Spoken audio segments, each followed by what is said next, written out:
On January 1st, 1916, the 6th 6th Battalion of the Royal Scots Fusiliers, stationed in Belgium, received a special guest, the former First Lord of the Admiralty, Winston Churchill. Churchill wasn't there for an inspection. He had specifically requested a transfer to the front lines to serve as a British officer. After arriving, he ignored the pleas of his subordinates, not only inspecting the most forward trenches daily, but also personally leading over 30 nighttime patrols into the deadly no man's land between the two sides. During World War I, it wasn't just this aristocratic future prime minister who staked his life on the Western Front. A vast number of junior officer positions in European and American forces were filled by the sons of the elite. Yet today, over 100 years later, it has become unimaginable for Western political elites to appear on the battlefield. Why have today's Western elites grown so risk-averse? Behind this difference lies an extremely harsh reality of American society. Churchill's case was not an isolated one. In fact, direct participation in combat by the upper classes was a common phenomenon in World War I. Their motivation wasn't simply to pad their resumes. To a large extent, it was driven by a pursuit of honor. Take the United Kingdom, for example. During World War I, the overall fatality rate for the British armed forces was about 11.5%. For members of the British aristocracy who served, the fatality rate was a staggering 19%. Proportionally, British aristocrats faced a greater risk of death than commoners. In terms of absolute numbers, aristocratic deaths were also far from rare. During the war, of the ennobled alumni from Oxford University alone, 14,561 participated, and with over 2,000 killed, their fatality rate reached an astonishing 17.7%. Among these men were well-known figures of the era. Former President Theodore Roosevelt sent all four of his sons to the battlefield. His youngest son, Quinton Roosevelt, was tragically killed in action after joining the Army Air Service at the young age of 20. In fact, whether in World War I or in earlier history, war in Western countries was not simply a matter of elites driving commoners to their deaths. While the upper class reaped greater rewards, they also bore equal or even greater risks than the common people. However, WWI was effectively the curtain call for this old aristocratic spirit. As time went on, things began to quietly change. Let's now shift our focus to the United States, where this transformation was most profound. When the time came to 1941, after Japan's surprise attack on Pearl Harbor, the U.S. declared its entry into World War II. Although the total number and proportion of Americans mobilized for WW2 far exceeded that of WW1, the intensity of combat faced by American forces, whether in Europe or the Pacific, could not compare to the Western Front in WW1 or the Soviet-German War in WW2. The overall combat fatality rate for the U.S. military in WW2 was only 1.8%.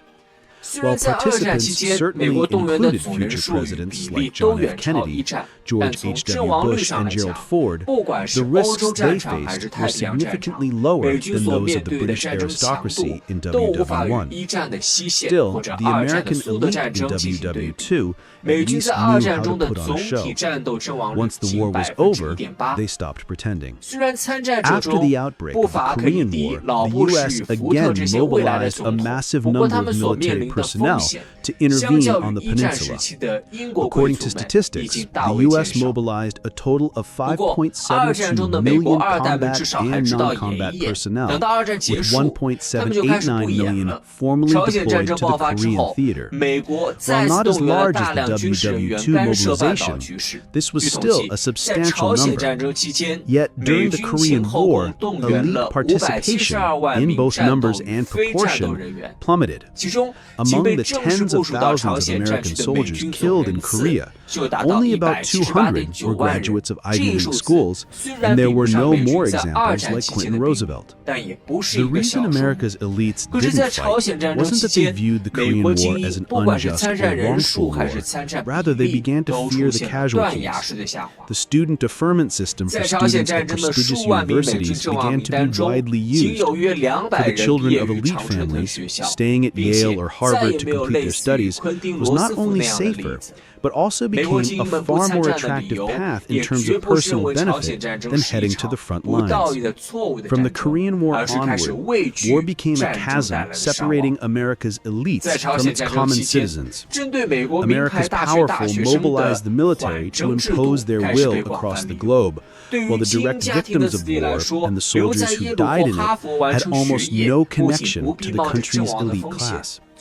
After the Vietnam War broke out, the U.S. military mobilized even more personnel than in the Korean War. But among those mobilized, not only were the poor and lower classes the absolute mainstay of the front lines, but it was nearly impossible to find a single child of the powerful and wealthy in the casualty lists. To keep their children off the battlefields of Vietnam, America's elites of that era pushed a series of policies through Congress to deeply insulate themselves from the war. First, a student with satisfactory grades could obtain a 2S status, granting a temporary deferment. Through this method, future President Bill Clinton dodged the draft. Second, those deemed unfit for service for physical or psychological reasons could receive a 1Y or 4F status and avoid joining the military. At the implementation level, this rule was widely abused. Future President Donald Trump, for example, used the medical report of bone spurs in his heels to evade the draft. Finally, the children of the elite could proactively arrange to join the National Guard or the reserves. While this technically counted as military service in the public eye, in practice, the probability of being sent to fight in Vietnam was extremely low. Through this method, another future president, George W. Bush, also avoided the Vietnam War. The final result is that the Vietnam War became, through and through, a working-class war. The immense cost and tragic casualties of Vietnam became a tidal wave that in 1968 ultimately swept away the Democratic administration that had championed it. Although the succeeding Nixon administration began ending the war, they failed to solve two other problems. America's foreign interventions did not stop, and the trend of American elites distancing themselves from the battlefield continued to deepen. To end the Vietnam War, the Nixon administration formally terminated the draft in 1973, ushering in the era of an all-volunteer force. The policy's original intent may have been good, but its implementation led to three direct consequences. First, the President and Congress no longer had to face a draft pool composed of the children of ordinary families, which rapidly lowered the political cost of starting a war. Second, the U.S. military transformed from a melting pot of citizens from all social classes into a professional corps of long-serving career soldiers. Finally, military service was no longer a civic duty, but a job. And if it's a job, then personal gain is a primary goal. After 1973, America's front-line combat units were completely cut off from the wealthy elite class. During the Gulf War, the participation of the children of political and business elites was nearly zero. In the longer and more expensive Iraq War, the American elite class was almost completely absent. Of the more than 7,000 U.S. service members killed in the Iraq and Afghanistan wars combined, virtually not a single one was the scion of a major American political or business dynasty. Against this backdrop, even a brief appearance in the military has become a publicity stunt to gain political capital. President Joe Biden has repeatedly stated that his son Beau served in the Iraq War and ultimately died for his country. However, this is not the full story. Beau Biden joined the Delaware Army National Guard as a military lawyer, not a frontline combatant. In 2008, he was deployed with his unit to Iraq, serving at Camp Victory near Baghdad. Not only was he well protected, but his work consisted of helping to train Iraqi judges and prosecutors. After his service, the younger Biden was awarded the Bronze Star.